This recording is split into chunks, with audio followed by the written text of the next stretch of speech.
On my birthday, my daughter smiled sweetly and said, "Mom, just relax. We'll take care of everything." An hour later, her husband slipped out with my house keys. They thought I didn't notice, but when he returned, his face was as white as paper. His voice shook as he said, "Something's not right. Your mother, she knew before I tell you what happened next." If you're watching this, please hit subscribe to her voice. Tell me in the comments which country you're watching from. Hello, friends. My name is Linda Thompson. I am 58 years old and I live in Raleigh, North Carolina, a quiet suburb where everyone seems polite and life looks calm from the outside. But believe me, appearances can be deceiving. On my birthday this year, my daughter Sarah smiled at me sweetly and said, "Mom, just relax. We'll take care of everything." But and for a moment, I allowed myself to feel that warm glow of happiness, thinking maybe this year would be peaceful and joyful. But deep down, something felt off. It was subtle at first. A glance between her and her husband, Jason, the way he lingered near the door, just a little too tense, just a little too calculating. I noticed it because life has taught me to see what people think I can, to notice small gestures and tiny pauses that reveal far more than words. And I had learned patience over the years, patience and observation. And I knew even before he moved that today would be different, that nothing was as it seemed in observation. And I knew even before he moved that today would be different, that nothing was as it seemed in observation and observations. We had breakfast together, the smell of coffee and freshly baked muffins filling the kitchen. Sarah handed me a small bouquet of daisies and she smiled, that signature smile that had always made me trust her, but I didn't, not fully. I let her think I did. I let them both believe I was oblivious, because letting them feel clever and in control would make what came next even more powerful. And then I saw Jason slipping out quietly, holding my house keys, thinking no one noticed, thinking he was safe. And I felt my pulse steady instead of racing because I had seen everything. I had noticed all their little schemes, the whispered conversations, the subtle manipulations, the way they tried to make me seem forgetful, weak, incapable. And now it was the moment to act. When he returned, his face was as white as paper, his hands trembling slightly, his eyes wide as if the world had shifted beneath him. And his voice shook when he muttered, "Something's not right. Your mother, she knew." And at that moment, I let a small, knowing smile cross my lips because, yes, I knew. I'd known for weeks. I had recorded every conversation, observed every attempt to manipulate me. And today, day and tap to tap, I would make them feel the weight of underestimating a mother. I rose from my chair slowly, feeling calm and deliberate. As I poured myself a cup of coffee, Jason tried to hide his panic. Sarah tried to charm me with a nervous smile, but it didn't work. I could see it cracking. I began to speak slowly, detailing small observations, things they thought I hadn't noticed, how Jason had made extra trips without explanation, how Sarah had tried to turn my attention elsewhere, how their conversations had been recorded, how their plans were no longer secrets, every word landing with precision, watching the panic spread across their faces, every word landing with precisions, watching the panic spread, realizing their assumptions about me had been wrong. They had assumed age and kindness equaled naivety, and they were wrong completely.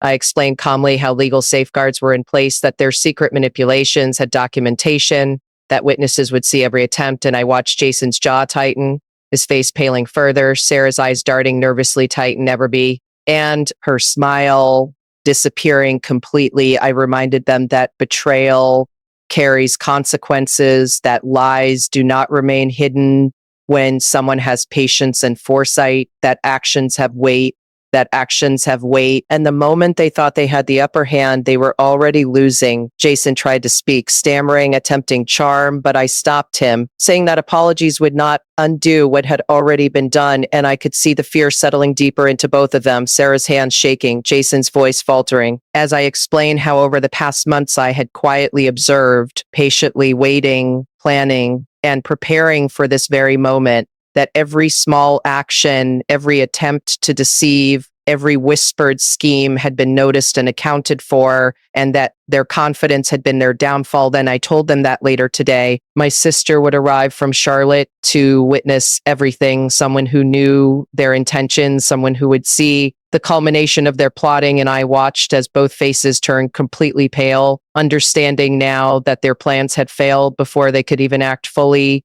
I let the room sit in silence for a few long moments, letting them feel the weight of realization, letting them sense the inevitability of the consequences. Then I spoke again, calmly outlining how each detail had been tracked, each lie noted, each manipulation recorded, and the look in their eyes, a mix of horror and disbelief, made the moment even more satisfying, not because I wanted to hurt them, but because justice had to be served. And in that quiet, tense room, I realized fully that patience, observation, and quiet intelligence can be more devastating than anger, more powerful than confrontation. And today, on my birthday, my house, my dignity, my control, everything had been quietly reclaimed. And the story of betrayal, patience may be mended, not. And today, more control, everything had been quietly reclaimed in the story of, and sweet revenge had only just begun. After that tense morning, I decided to take a quiet walk around the backyard just to collect my thoughts, the sun hitting the freshly mown grass, the birds chirping, a deceptively peaceful soundtrack. But inside me, every nerve was alert. I had always believed that patience was my greatest weapon, and today it was proving true. Sarah and Jason were sitting in the living room trying to act normal, but their body language betrayed them. Their subtle glances, their uneasy shifting, their half-formed sentences, I had seen it all. And now it was time to let them stew in their own anxiety, half-formed. I remembered how they had underestimated me for months, the whispered phone calls, the hurried emails, the attempts to manipulate my trust and test my limits. I had documented everything, not with the intention of punishment, but to be ready when the moment demanded it, and the moment had come. I walked back inside, pretending to glance at the flowers on the table, but same day, watching Jason fidget with his wedding ring, Sarah pretending to read a magazine, but barely holding her composure, I started casually mentioning little things, memories of family moments that seemed insignificant, but were actually carefully chosen, subtle reminders that I noticed every detail. They froze slightly each time, not realizing I was planting seeds of doubt and fear in their minds. I noticed Sarah's hand tremble when I mentioned the expense of redecorating the kitchen, the same kitchen they had discussed taking control of. Jason's forehead creased when I casually noted how I had always known where the keys were kept, how easy it would be to notice unusual behavior, and I spoke softly, deliberately, my tone almost maternal, almost forgiving, but the words themselves carried a weight that made the air in the room feel thick. You thought I wouldn't see. You thought I was too old, too trusting, too naive to notice, but I did. Every little thing I said, and I saw the panic flicker in their eyes, the first crack in the armor they had built around themselves. I moved closer to the window, letting sunlight illuminate my face, letting them see calmness, control, authority. I reminded them that their every action had consequences, not because I wanted to hurt them, but because I would not allow manipulation and deceit in my home. I told them that later that evening, friends would come over, neighbors I trusted, witnesses to observe the interactions, and I could see the fear deepen, the realization dawning that they were no longer in control. Now bosses I trusted, witnesses to observe the interactions, and I could see the fear deepen, the realization. I let silence stretch for a few moments, letting them sit with the unease, letting the tension rise, because suspense is a teacher more powerful than any lecture. And then I casually mentioned the small cameras I had installed, hidden in corners, recording everything, the subtle way I had observed them when they thought no one was looking, everything, the subtle way I had observed them when they thought no one was looking, everything, the subtle way I had observed them when they thought no one was looking, everything. That's Sal. And the quiet evidence gathering that would leave no room for argument. Jason tried to interject, his voice shaking slightly, trying to sound casual, trying to explain, but I cut him off gently, not harshly, because calmness magnifies fear when the guilty know they are caught. I told Sarah that even her attempts to charm and manipulate were noted, every word, every glance, every silent message that she thought I wouldn't notice. I told them that these were not threats. These were observations, consequences waiting to unfold. I noticed how their breathing changed too, some heart wetting to consider how small movements betrayed them, how their eyes darted to each other as if seeking reassurance, but none came because I had created a moment where their deception could no longer hide. I continued to speak softly, almost like telling a story, but each story was a carefully placed revelation showing that I knew, that I had always known, that Nothing had escaped my attention. Sarah's fingers twitched, Jason's lips pressed tightly together, and I could see the realization settle in that their plans, no matter how clever, had been neutralized by simple vigilance and quiet observation. I paused, letting them absorb the weight of it. Then I added that later legal documents would clarify ownership and accountability, subtle reminders that even their financial schemes were no longer secret. I watched as comprehension and fear mingled on their faces. That moment of full understanding is something only a mother who has been underestimated can savor, not with cruelty, but with justice. I moved toward the living room, pretending to adjust a picture on the wall, giving them room to breathe, while every step I took was a silent reminder that I was fully aware, fully in control, and fully prepared. I reminded them again that trust once broken carries consequences, that even love and family have limits when manipulated, that trust once broken carries consequences, that even love and family have limits when manipulated them again. And as I sat down, finally, I noticed the subtle shaking of Sarah's knee under the table. Jason fidgeting with the edge of the couch, a quiet storm brewing beneath the surface of forced civility. And I knew that patience had done its work. Fear had taken root. Realization had struck, and now I only needed to guide the final movements, the small reveals, the next steps in a plan carefully built over weeks of quiet observation and inner reflection. I could feel the adrenaline of control, the satisfaction of being underestimated, and the quiet knowledge that what was about to unfold would be unforgettable. For them, perfect to state that the calm before the storm was mine to command, and I sat sipping my coffee, watching them, knowing that by the end of today, the deception that had seemed so clever would unravel completely, leaving them with the full understanding that I had seen it all, planned for it all, and that their attempts to outsmart me had been futile from the very beginning. After letting them sit in tense silence for a while, I decided it was time to take action, not with anger, not with shouting, but with precision, every step carefully planned. I moved through the house as if casually tidying up, adjusting a vase here, straightening a picture there. While inside, I was already calculating, already orchestrating the sequence of events that would fully reveal their intentions. Sarah kept glancing at me nervously. Jason's jaw clenched so tightly that I could see the strain in his neck, and I knew that their combined arrogance, their belief that they could manipulate me without consequence, was crumbling like fragile glass. I casually mentioned a memory from years ago, a small anecdote about a trust they had broken in the past, and watched as the color drained from Sarah's face. I let my voice remain calm, almost gentle, because fear delivered through subtlety is far more effective than fear shouted. And some I tapped my desk that watch gentle, because fear delivered through subtlety is far more effective than fear shouted. Annie me. After than das Kondo doubted his far more effective than fear shouted his far more effective than fear shouted, like wasn't any pro art. Then I walked into the study and pretended to check some old letters, but in reality, I was planting evidence, small reminders of past mistakes, little notes I had prepared weeks earlier, knowing they would notice, knowing that even these tiny details would unsettle them. And as I returned to the living room, I could see Jason shift uncomfortably, realizing that every move they had made over the past months had been anticipated.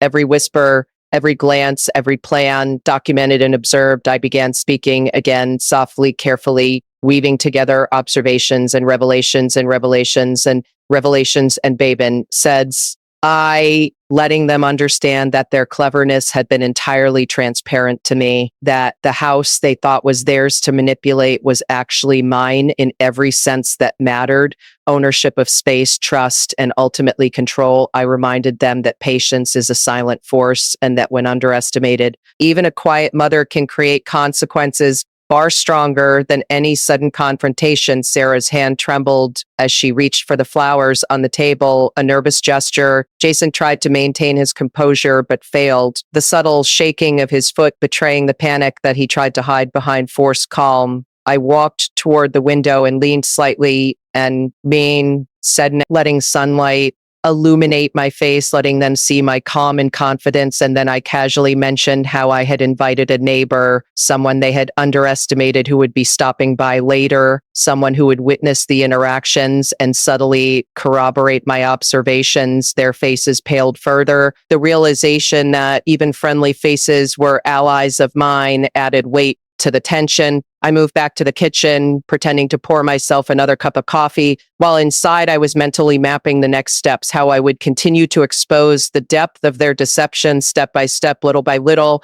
I spoke of how I had always noticed subtle inconsistencies step by step, little by little. I spoke of how I had always noticed the way Jason pretended not to see certain bills, the way Sarah subtly tried to influence me with charm and feigned forgetfulness. I let them sit with this realization, the fear and anxiety building, knowing that they were trapped in their own overconfidence. And then I reached for the phone, pretending to check messages, but actually sending a discreet text to the friend who would later arrive, ensuring the timing was perfect. Sarah caught the movement and tried to smile nervously, but it didn't reach her eyes. Jason's lips pressed tightly together, trying to remain casual. I knew I had them exactly where I wanted. The house had become a stage pressed, the tension a tangible force, and I could feel their panic radiating without a single word. I reminded them again, almost in passing, how a mother's observation cannot be escaped, that every whisper, every lie, every act of deception is seen if one knows where to look. And I let them stew in the discomfort, and I let them stew in the discomfort. Knowing that the mental unraveling is far more powerful than any raised voice, that I spoke of minor details, small adjustments to the furniture that they had noticed earlier, planting subtle reminders of past manipulations, letting them feel the weight of exposure, each tiny acknowledgement adding to the psychological pressure, each tiny acknowledgement adding to the psychological pressure. And I could see Jason trying to calculate his next move, Sarah whispering something under her breath, but it was too late. I had already anticipated every possible reaction. The game had shifted entirely to my favor. And then I casually mentioned the cameras again, almost as if in passing, but the effect was immediate. Their eyes widened, slighted, now move, bam. In test to fit, entirely mentioned, but the effect was immediate. Their eyes widened, slighted, now move. One-time guest, Andy Mine, said all ever, high less, widened, slighted, now move. No matter how clever could escape scrutiny, the quiet, deliberate power of vigilance was sinking in. I let the silence stretch for several long minutes, watching them squirm under the invisible weight of observation and inevitability. And then I spoke again, soft, calm, authoritative, reminding them that trust is fragile, that deception carries consequences, that what they had attempted in secret was now fully visible to me and would unfold as it should.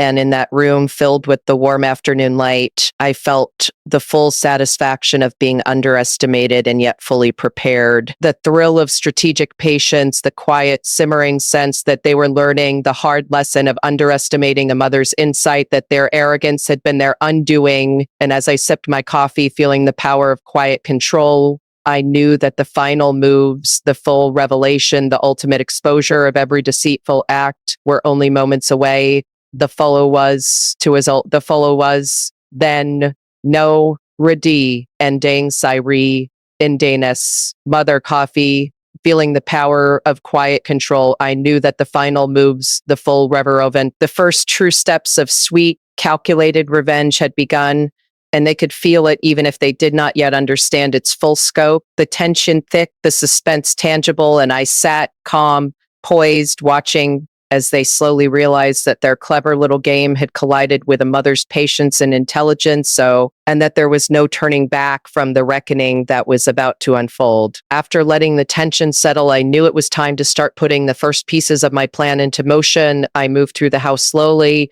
pretending to tidy up, placing small reminders in plain sight that they would notice, tiny notes about bills Jason had overlooked, subtle receipts Sarah had left out, things that would make them second guess themselves. Every small action, deliberate, calculated, designed to create unease without them realizing I was orchestrating it. I began casually mentioning past incidents in conversation, memories that seemed innocent but were carefully chosen to plant doubt and fear. the way I described forgotten family dinners, small gifts that went missing, subtle lies they had told me over the months, each recollection hitting like a tiny echo of guilt. I watched as their faces changed, Sarah's jaw tightening, Jason's fingers drumming nervously on the armrest, and I smiled faintly because the slow unraveling of their confidence was far more satisfying than confrontation. I went into the kitchen pretending to make tea while inside I was mentally mapping the evening, anticipating every reaction.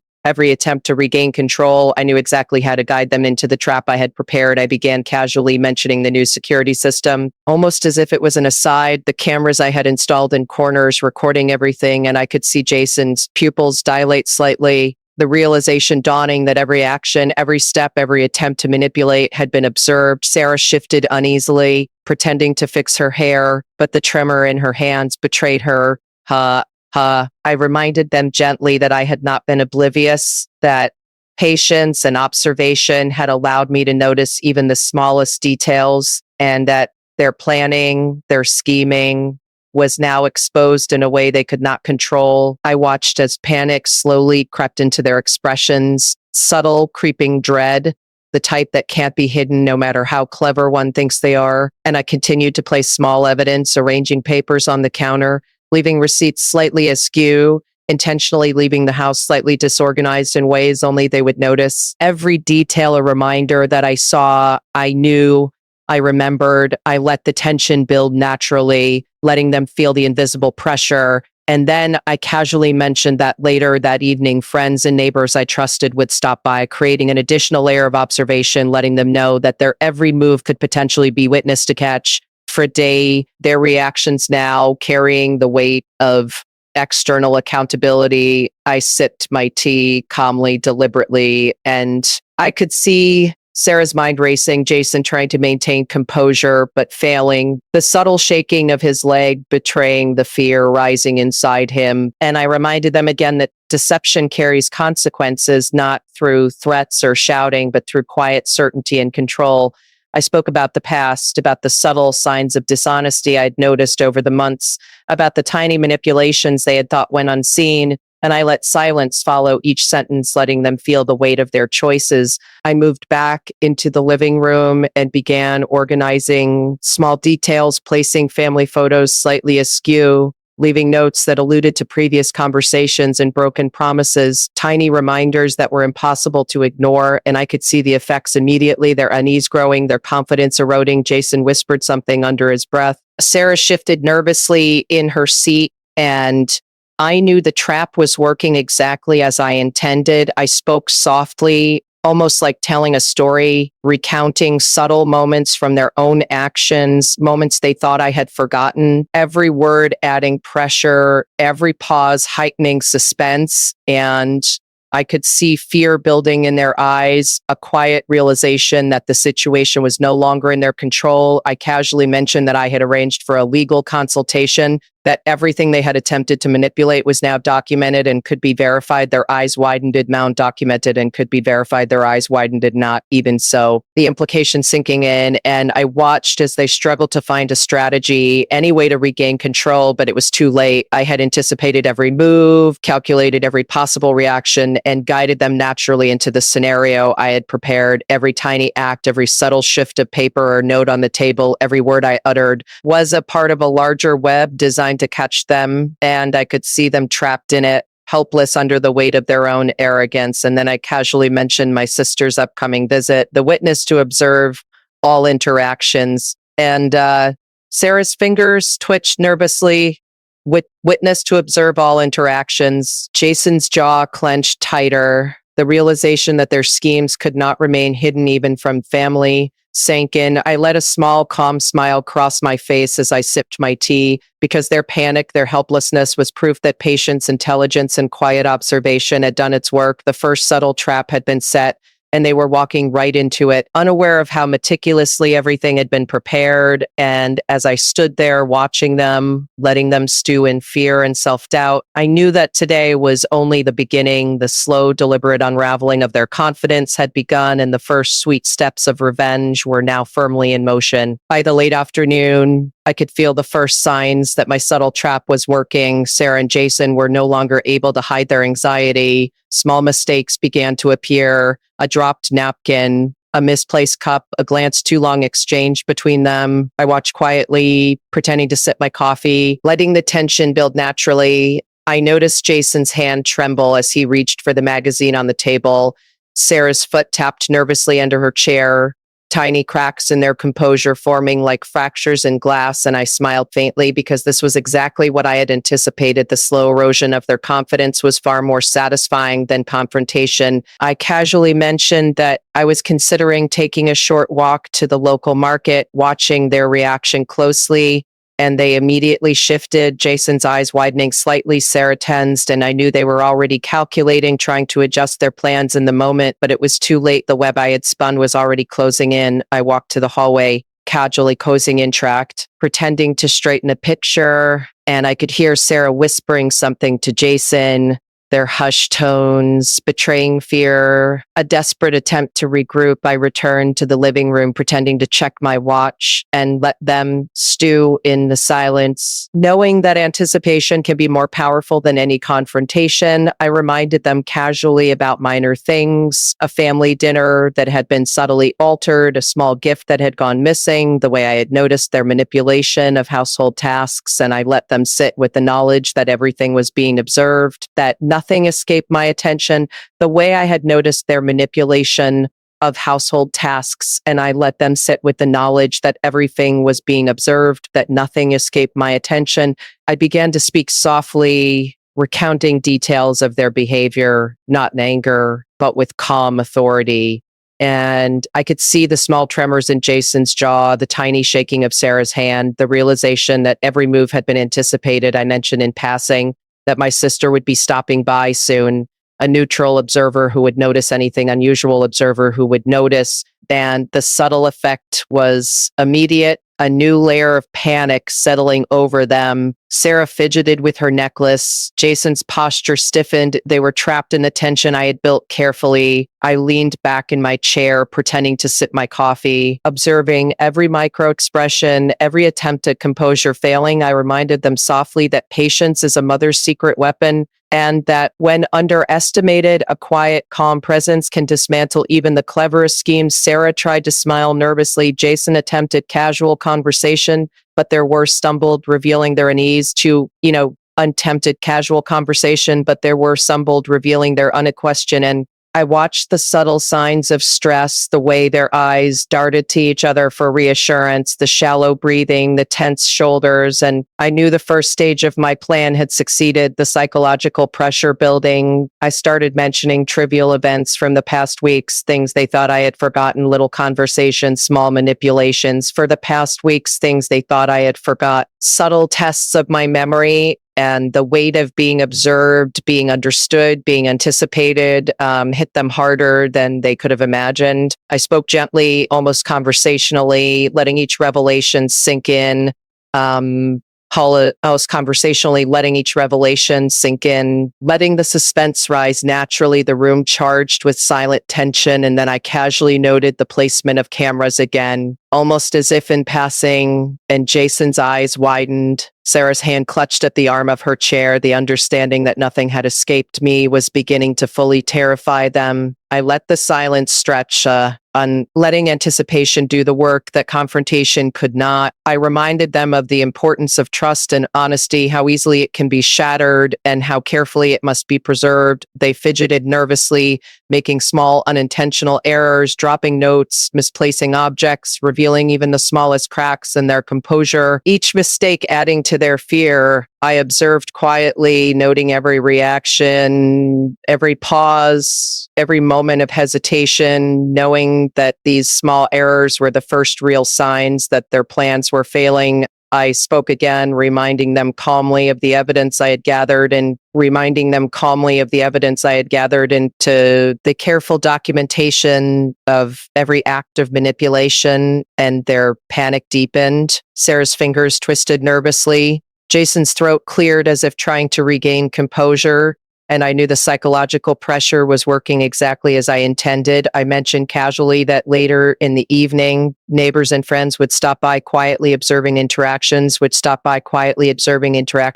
letting them know that there were witnesses, that every misstep would be noted, and the weight of being watched added another layer of tension. I sipped my coffee again, calm and controlled, watching their faces pale, their eyes flicking nervously, the sense of inevitability growing. And then I spoke about small financial details, subtle hints that their manipulations could have legal consequences, the weight of responsibility pressing down. And I watched as their panic grew, small cracks widening into visible fear. Sarah whispered something under her breath. Jason tried to interject, both realizing too late that the house was no longer theirs to maneuver freely, that the invisible web I had woven was fully enclosing them. I reminded them softly, almost like telling a story, that deception carries consequences, that actions are never truly unseen, and that I had been watching, waiting, and preparing, waiting, every word sending small shivers of realization through them.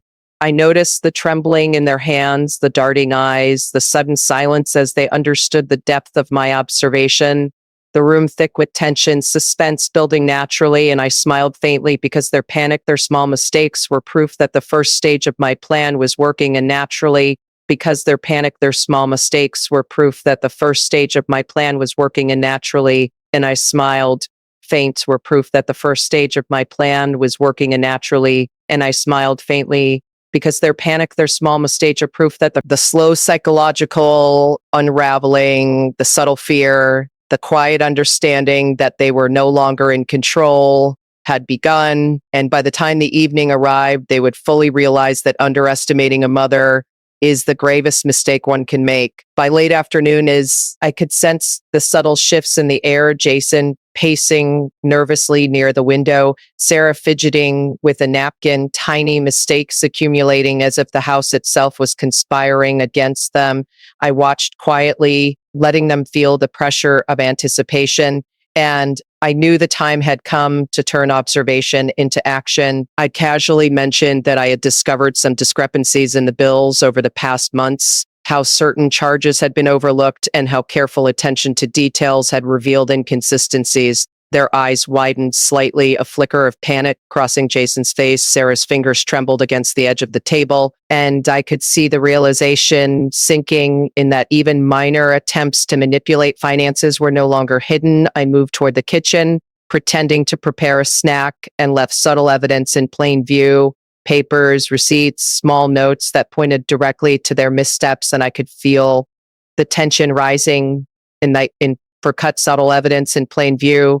Papers, receipts, small notes that pointed directly to that not subtle evidence in plain view. Every tiny gesture magnified, every glance exchanged laden with guilt. I spoke softly, almost conversationally, recounting events from the past week, small interactions, half forgotten conversations, things they had assumed I didn't remember. Each word a careful needle piercing the armor of confidence they had built. Sarah attempted to smile nervously, patient. Rodanos, Castor. Jason cleared his throat, trying to sound casual, but their body language betrayed the panic simmering beneath the surface. I reminded them calmly that patience and observation reveal what is hidden, that when someone is underestimated, even small, subtle actions can bring the truth into full view. And I let silence hang for a few moments, letting them stew in awareness. And letting the suspense build naturally, I moved back into the living room, adjusting a frame on the wall, placing small notes where they would notice, leaving evidence that was impossible to ignore. And I could see Jason shifting in his chair, Sarah's leg bouncing nervously, the subtle signs of unease growing more pronounced. I casually mentioned that my sister would arrive soon, someone who knew them well, someone who would witness the interactions without bias, and the effect was immediate. Their panic intensified, the understanding that witnesses were imminent, pressing down on them. I sipped my tea calmly, often intensified the understanding that witnesses were imminent, pressing down on them, letting the quiet authority of my presence amplify their anxiety. Then I began recounting small manipulations they had attempted over the months, not with anger, but with gentle precision, subtle reminders that I had seen every move, every plan, every whisper. and that they were fully exposed. Jason tried to interject his words, tripping over themselves.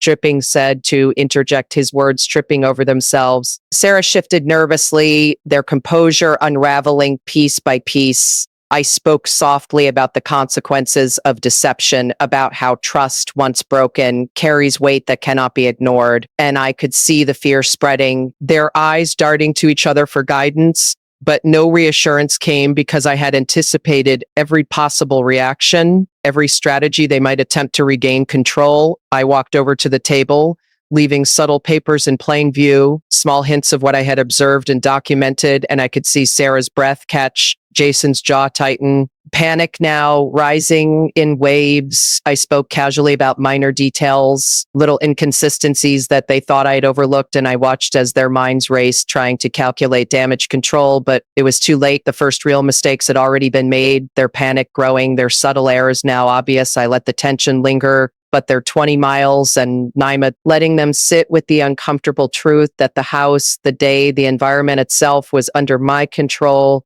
I reminded them gently, almost like telling a story, that consequences are the natural result of choices, that consequences are the natural result of choices, that deception never remains hidden when someone watches with patience and intelligence, that every subtle move they made over the past months had been observed and noted, and the fear in their eyes told me that the message was clear. Sarah's hand shook as she reached for a cup, spilling a little. Jason's foot tapped nervously, knocking a note off the table. That end, I saw the first cracks in their composure widen. I allowed a faint smile to cross my face, the satisfaction of seeing them unravel carefully, strategically, knowing that the slow psychological dismantling of confidence is far more powerful than confrontation.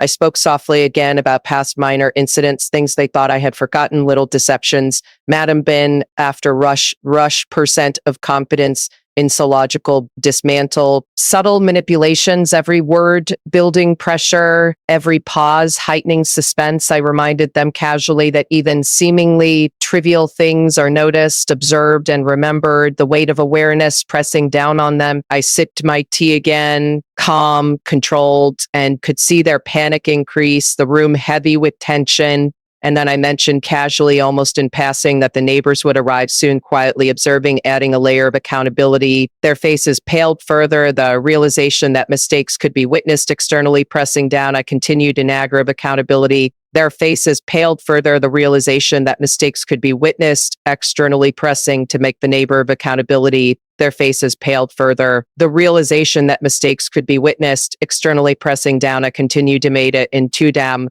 almost like storytelling about subtle financial irregularities, the importance of honesty, the inevitability of consequences, small mistakes adding up, building suspense, fear settling in like a tangible presence. Sarah's whispers to Jason grew frantic. Jason's attempts at casual conversation faltering, the subtle trembling in their hands, the darting eyes, the Tory worse, the tight shoulders, all proof that the trap was working exactly as I had planned. I let them stew, letting anticipation and fear do the work, knowing that the first steps of active exposure had begun, mistakes now visible, panic undeniable, psychological unraveling underway. And by the time the evening arrived, I could already foresee the culmination, the moment when every hidden intention, every subtle act of deception would be fully revealed, their helplessness complete, and I would watch quietly, calm, in full control as the web of their own arrogance tightened around them, and full control as the web of their own arrogance tightened around them and tightened around them.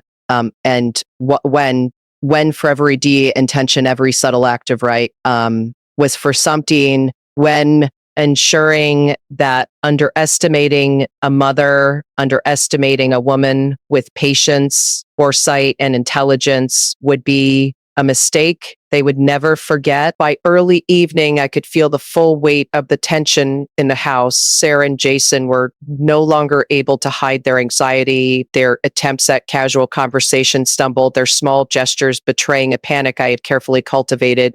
I moved through the room slowly, pretending to check family photos, straighten pillows, pour myself another cup of tea, all the while mentally mapping their reactions, knowing exactly how to escalate the pressure. I began speaking about seemingly minor details from previous months, subtle manipulations, overlooked bills, whispers meant to deceive, and I let each word land deliberately, letting them sit in their own unease, their glances meeting and breaking them sit-ins. The tension building with every passing second. Jason fidgeted, dropping a small envelope he had been trying to conceal.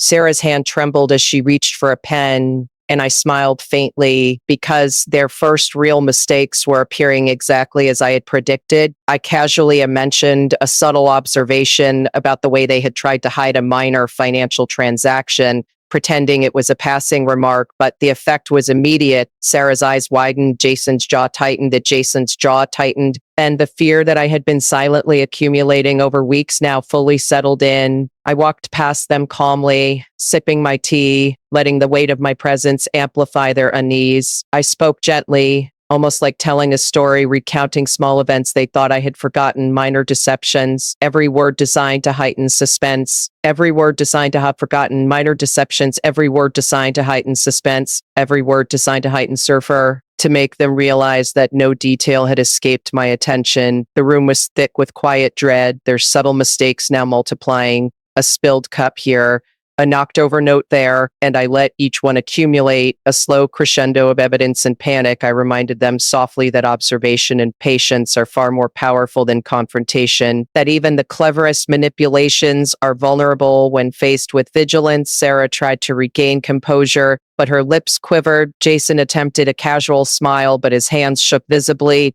I mentioned almost casually that my sister would arrive soon, someone who would witness interactions, someone who would see the truth without bias, and their faces paled further, the fear of external accountability pressing down on them. I leaned slightly on the counter, letting sunlight illuminate my calm expression, letting them feel the contrast of control against their rising panic. I spoke about the small inconsistencies I had noticed in their behavior, subtle manipulations that had seemed clever but were entirely transparent to me.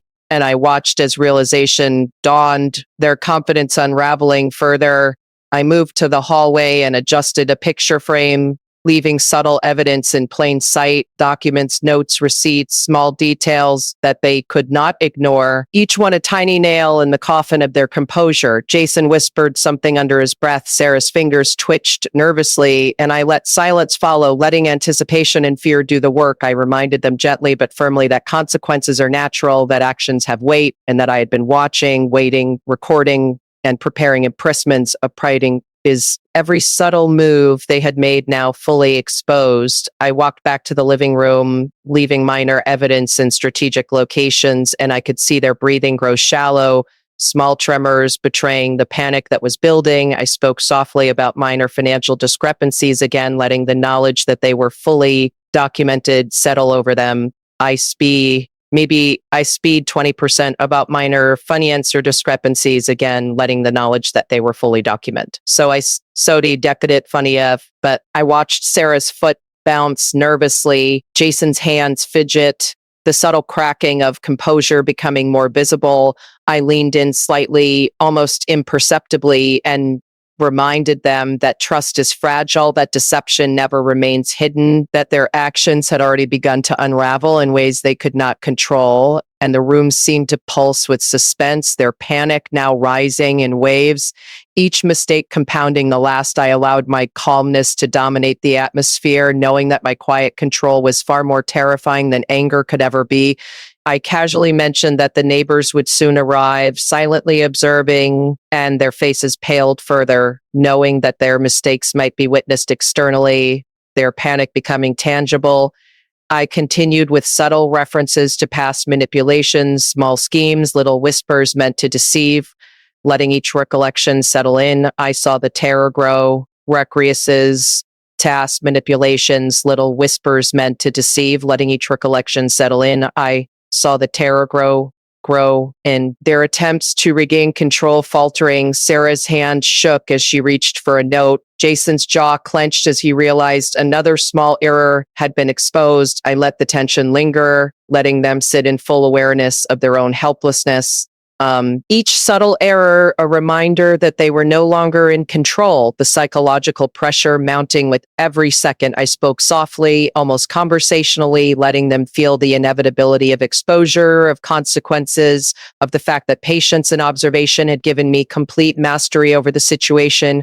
I noticed their whispers growing frantic, their movements less deliberate, their attempts at calmness failing utterly. I let them stew in this moment, knowing that by the time the evening progressed, their unraveling would reach its peak. The trap I had set, subtle and precise, now fully engaged, and every misstep they made, every error, every visible crack in their composure would only accelerate the slow and teller state, telleration, ephemeral, and precise now. Fully engaged, and their deliberate, sweet revenge that had been quietly brewing for weeks. And as I sat calm, composed, watching them panic under the weight of their own arrogance, I knew that the next stage of revelation, the final exposure of every hidden scheme by Chin, was just around the corner, their helplessness complete, their fear undeniable, and I, patient, intelligent, fully in control, would see it all unfold exactly as I had planned.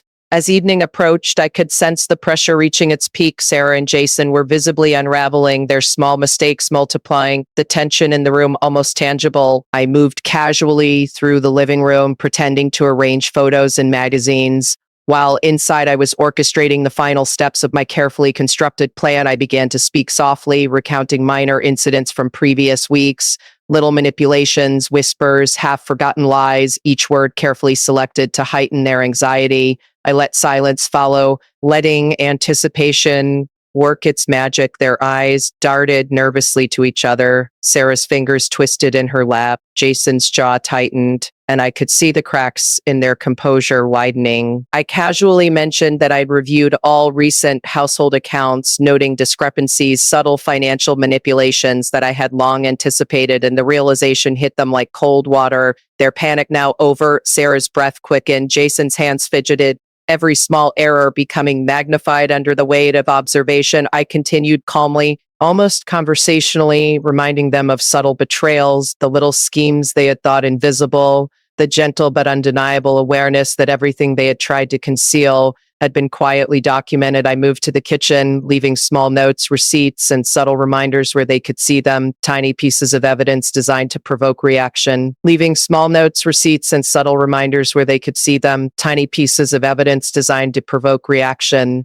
And I could already see their trembling as they noticed Jason knocking over a small stack of papers, Sarah spilling her cup slightly, the first visible signs of their unraveling. I spoke softly about the inevitability of consequences, the importance of honesty, the weight of actions, letting them absorb each point fully, their panic growing, whispers exchanged, futile attempts to cover mistakes, the quiet fear rising in waves. I mentioned casually that my sister would arrive shortly, someone who could witness interactions objectively, and the effect was immediate, their anxiety spiking, further receding with mere eye emotions objectively, and knots bind, were tons of pressures of a purr. Sarah's fingers clutched nervously at the edge of her chair. Jason's posture stiffened, every muscle tense. I leaned against the counter, calm, sipping my tea, letting my serene control magnify their unease. I recounted tiny past incidents, seemingly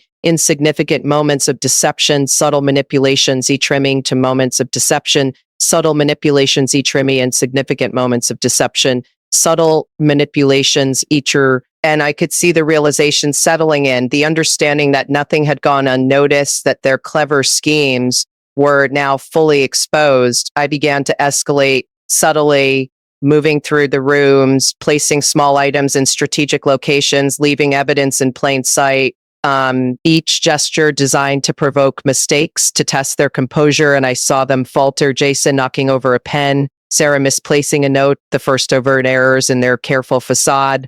I let the silence stretch, letting suspense and fear build naturally. I spoke softly about minor financial discrepancies again, subtly highlighting evidence that would reinforce the panic. Sarah's whispers became more frantic. Jason's eyes darted around, searching for reassurance that wasn't there. And I smiled faintly because the first stage of full exposure was unfolding exactly as I had planned. I casually mentioned that neighbors would stop by,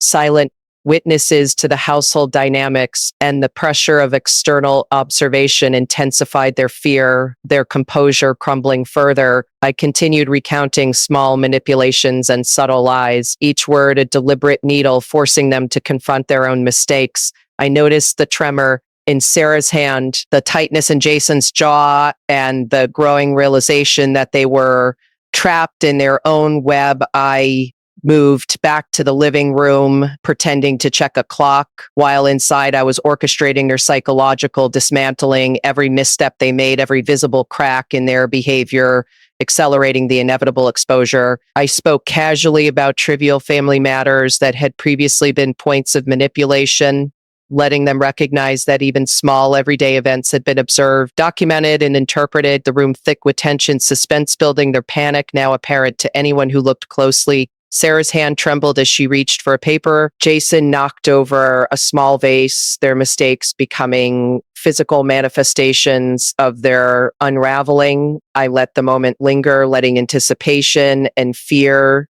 do the work. I spoke softly, reminding them that trust, once broken, carries weight, that deception is never hidden, and that patience and observation can dismantle even the most confident schemes. Their whispers grew frantic, movements less deliberate, their attempts to regain control failing. I left subtle notes, documents, and receipts around, reinforcing their mistakes, and I could see the visible fear growing. Sarah's lips pressed tightly together, Jason's hands trembling. I left subtle notes, documents, her sigh, and trembling rienta fermental, every small action, a confirmation of my control. I spoke almost conversationally about the inevitability of exposure, of consequences, letting suspense build naturally, their panic rising in waves, small mistakes snowballing into visible chaos. I noticed Jason knocking over a small book, Sarah spilling water from her cup, and I smiled faintly. Because their unraveling was complete, the first stage of active exposure had fully triggered, and by the time the evening arrived, their realization that they had been outmaneuvered at every turn would be undeniable, and I, calm, patient, fully in control, would watch as their own arrogance collapsed under the weight of observation, planning in quiet, relentless revenge. By the time evening fully settled over the house, the tension had become almost unbearable. Sarah and Jason were visibly unraveling, their small mistakes multiplying with every passing minute. I could see it in their eyes, the panic, the fear for the helplessness. I moved calmly through the rooms, pretending to straighten pillows, adjust family photos, pour myself tea, each movement deliberate, designed to maintain control while subtly increasing their anxiety. I began speaking softly about minor incidents from the past, things they had assumed I had forgotten, small manipulations, whispers, half-hidden schemes, low-ass, each word landing like a weight upon their conscience, their glances at one another becoming more frantic. I noticed Jason knocking over a small stack of papers, Sarah spilling a drop of water from her cup, their composure slipping with every subtle provocation. I let silence follow each observation, letting anticipation build naturally, the quiet dread pressing down on them like a tangible force.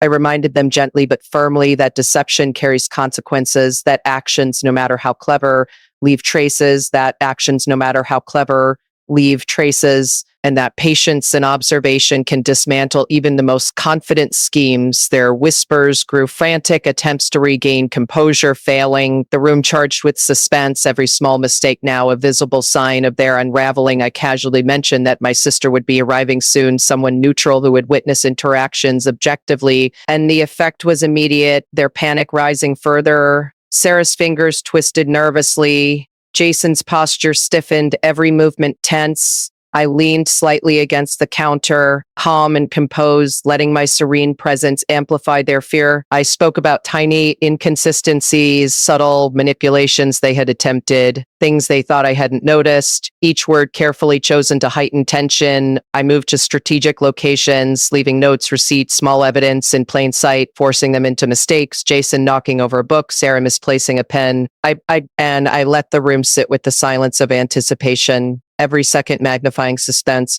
I mentioned casually that neighbors and friends would arrive soon, silently observing, and the external pressure added a new layer of fear, their mistakes now visible, not just to me, but potentially to outsiders. I continued recounting subtle manipulations and deceptions, now observing that layer of fear, their imitations and deceptions. Every word a deliberate trigger, Sarah's breathing shallow, Jason's hands trembling, the psychological unraveling accelerating. I sipped my tea calmly, letting the contrast of my control against their panic grow. I spoke softly, reminding them that trust, once broken, carries weight, that deception never remains hidden, and that patience and quiet observation can dismantle even the cleverest schemes, their whispers frantic, movements less deliberate, every small error reinforcing the inevitability of exposure. I left subtle notes and documents in key locations, evidence impossible to ignore, the pressure mounting visibly of exposure. Sarah's lips pressed tightly together, Jason's fingers fidgeting, each mistake snowballing, building suspense. I casually mentioned that small financial irregularities had been reviewed, the documentation complete, and the realization that they had been fully outmaneuvered settled in. I allowed the silence to stretch, letting fear and anticipation to the work. Each small action from them, a confirmation of my control. The first stage of psychological exposure now fully triggered. I moved calmly through the rooms again, observing every subtle sign of panic, noting their trembling hands, darting eyes, tight jaws, small accidents accumulating. And I smiled faintly because every detail had unfolded exactly as I had planned. I began to escalate subtly, gently bringing attention to minor household disruptions, the placement of objects, small notes previously unnoticed, letting them perceive the weight of every action, and the fear deepened. I spoke softly about consequences and inevitability, letting suspense build naturally, every small misstep reinforcing the realization that they were trapped, helpless under the web I had woven. Jason whispered something under his breath. Sarah's voice trembled, and I let the silence linger, the room thick with tension, every second amplifying suspense. In times and under his breath, Sarah's voice trembled, and I let the silence linger. I reminded them casually that even trivial actions are observed, documented, and remembered. And their panic, now overt, confirmed that my psychological strategy was working perfectly. I watched as their subtle attempts at calmness failed, as every gesture betrayed fear, as their whispers grew frantic, and I knew that the trap had reached the stage where mistakes would snowball into visible collapse. I moved quietly, calmly, placing small reminders in strategic places, every gesture calculated to provoke reaction, to force errors, and I saw the results immediately: spilled water, knocked over pens, misaligned notes made beyond the first overt signs of their unraveling. I let it sit, letting suspense do the work. I spoke softly again about past manipulations, tiny lies, subtle schemes, every word reinforcing the inevitability of exposure. The room thick with anticipation, every small error compounding. I could feel the moment approaching when every hidden act, of every smallishing with every past, would fully unravel in front of me, and I, calm, poised, patient, fully in control, would watch as Sarah and Jason faced the consequences of their arrogance, mistakes, and underestimation of a mother who had observed patiently, and the tension, now almost unbearable, had observed patiently, and the tension, now almost unbearable. Their Sarah made it clear that the final act of revelation was only moments away. Their panic complete, their helplessness undeniable, and the sweet, deliberate revenge that had been simmering for weeks was about to fully unfold. By the time dinner hour approached, I could see the culmination of my subtle manipulations taking hold. Sarah and Jason were visibly shaking hold. Sarah, their small mistakes multiplying like cracks in glass. I moved calmly through the living room, pretending to adjust a cushion, pour myself a cup of tea, every movement deliberate, designed to escalate the pressure without giving away my control. I began speaking softly about minor events from previous weeks, small deceptions, little manipulations they thought I hadn't noticed, and I let each word land with weight, letting them stew in awareness, their glances at each other frantic, Jason knocking over a small stack of mail, Sarah spilling a little water from her cup, and I smiled faintly because their unraveling was exactly as I had planned. I casually mentioned that my sister would arrive any minute, someone who could witness everything objectively, and the effect was immediate, their panic intensifying. Sarah's fingers twisted nervously, Jason's posture stiffened, the tension in their bodies unmistakable, and he actually any actually be. And so I leaned lightly against the counter, calm and composed, letting my serene presence magnify their fear. I recounted minor manipulations they had attempted, subtle lies, half-hidden schemes, each word a needle forcing recognition. I moved to strategic spots, leaving notes, receipts, small reminders in plain view, forcing them into mistakes. Jason knocking over a pen where Sarah misplacing a note, the first overt signs of panic fully visible. I allowed silence to stretch, letting suspense and fear do the work. I mentioned casually that neighbors would stop by, silently observing, and the external pressure added a new layer of anxiety. I continued recounting subtle deceptions, every word reinforcing the realization that they were fully exposed. Sarah's breathing shallow, Jason's hands trembling, the psychological unraveling accelerating. I sipped my tea, calmly letting my control contrast with their panic. I spoke softly about consequences, inevitability, letting anticipation build naturally. Each small error snowballing into visible chaos. I observed their frantic whispers, attempts at calm failing, small accidents accumulating, every tremor, every mistake a confirmation of my control. I reminded them gently that even trivial actions are noticed, documented, remembered, and the weight of observation pressed down on them. Jason knocked over a small vase. Sarah spilled water, and I smiled faintly because their unraveling was fully underway. I began to escalate subtly, drawing attention to minor disruptions, small notes, minor items in new locations, every gesture, a deliberate provocation, suspense rising naturally. I spoke softly again about past manipulation, subtle lies, minor deceptions, every word reinforcing inevitability. I could see the terror in their eyes, their panic growing. I leaned against a table, calm, letting the contrast between their helplessness and my serene control magnify. I mentioned in passing that financial discrepancies had been reviewed, documentation complete, and the realization of being fully outmaneuvered began to settle in. I allowed silence to stretch, letting anticipation and fear do the work. Every small action from them, a confirmation of their entrapment. I observed trembling hands, darting eyes, tight jaws, trembling hands darting, small mistakes, snowballing into visible panic. I spoke softly about the inevitability of exposure, letting suspense rise, their whispers frantic, movements less deliberate, every small error reinforcing the inevitability of consequences. I moved quietly through the rooms, placing subtle notes and reminders and polys, forcing visible mistakes, Jason knocking over a cup, Sarah dropping a pen, the first major missteps of confrontation now fully visible. I let it linger, letting suspense build. I spoke softly again about minor lies, subtle manipulations, each word a gentle weight, their panic rising in waves, mistakes compounding. I noticed Jason's hands trembling. I noticed Sarah's lips pressed tightly together, their composure collapsing piece by piece. I allowed anticipation and fear to do the work, letting them realize the depth of exposure, the inevitability of accountability, I moved calmly through the rooms again, leaving evidence, small notes, receipts, strategic items in plain sight, every gesture calculated to provoke reaction.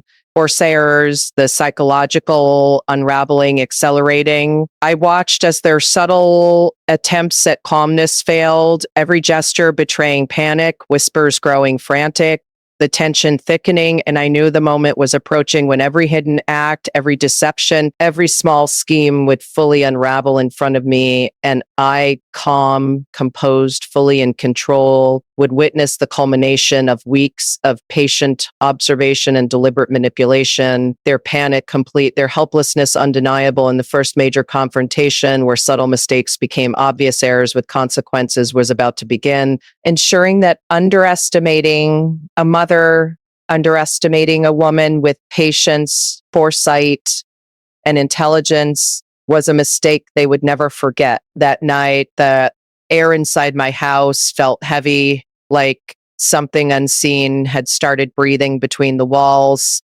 I could sense it in the quiet, in the way the clock ticked louder than usual, and how the light from the lamp flickered like a heartbeat that did not belong to me. Jason sat on the sofa, pretending to scroll through his phone, but his thumb kept shaking. Sarah stood near the window, her arms folded, her reflection faint in the glass. I stayed by the kitchen counter holding a cup of tea that had already gone cold, watching them both like a stranger inside my own home. They thought I didn't know. They thought their little secret was safe, but guilt has a way of revealing itself even in silence. I took a slow sip, my eyes on them, and said softly, "It is strange how quiet this house feels tonight." Jason looked up quickly, forcing a small smile, and Sarah just nodded, her voice trembling as she asked if I wanted dinner. I shook my head, still smiling faintly, because I wanted them to feel that weight of unease crawl under their skin.